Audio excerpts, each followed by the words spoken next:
শ্রীমঙ্গলের লেবুর ঘ্রাণ আর বোম্বাই মরিচের ঝাল এবার পৌঁছাবে আমেরিকা। ইউএসএ-তে থাকইন আমরার প্রবাসী এক সিলেটি ভাই। উনার জন্য প্রথমবারের মতো পাঠালাম উন্নত জাতের লেবুর কলপ এবং খাঁটি বোম্বাই মরিচের বীজ। শ্রীমঙ্গলের মাটির ফসল এখন বিদেশের মাটিতে ফলবে ইনশাআল্লাহ।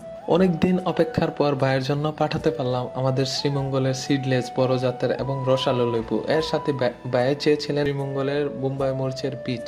দুটোটা ইনশাল্লাহ সংগ্রহ করে আমি রেডি করে নিয়েছি। ইনশাল্লাহ আজকের মধ্যে পাঠিয়ে দেব। উনি পাঠিয়ে দিলে চট্টগ্রাম থেকে রিসিভ করে ইউএসএ তে নিয়ে যাবে। উনি হচ্ছে আমরা সিলেটি, বুঝছেন নি? সিলেটি ভাই প্রবাসে থাকে ইউএসএ অনেকদিন যাবত। উনি আমার ভিডিও দেখে অর্ডার করছিল, এর জন্য আমি এটা রেডি করতেছি। আর ভাইকে অসংখ্য ধন্যবাদ, উনি অনেকদিন অপেক্ষা করছে।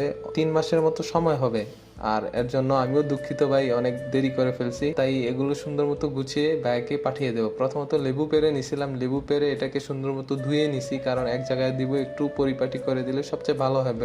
তারপর বোম্বাই মরিচের বীজগুলো যেগুলো সংগ্রহ করছিলাম একটা কুটোর মধ্যে দিয়ে দিছি, সবচেয়ে ভালো থাকবে। আর বড় কলপগুলো তো দেওয়া যাবে না, এর জন্য 1 হাত পরিমাণ মানে কেটে নিছি। কেটে নেওয়ার পর একটা ছোট কার্টুনের মধ্যে দিয়ে দিতেছি। আর যেই গাড়িতে দেব আমি রাত্রে দিলে উনি সকালে রিসিভ করে নিতে পারবে, এর জন্য সবচেয়ে ভালো হবে। তাই আমি রাত্রের গাড়িতে দিয়ে দেব, ও সকালে ইনশাল্লাহ রিসিভ করতে পারবে। তাই এগুলো আমি রেডি করে শ্রীমঙ্গলের উদ্দেশ্যে রওনা হয়ে যাব।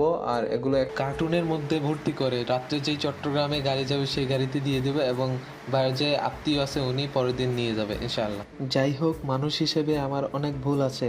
আমি ক্ষুদ্র মানুষ হিসেবে ভিডিওটি যদি আপনার কাছে ভালো লাগে, আমার পাশে থাকার অনুরোধ রইল। আপনাদের সবার প্রতি আমার মন থেকে দোয়া রইল। আসসালামু আলাইকুম।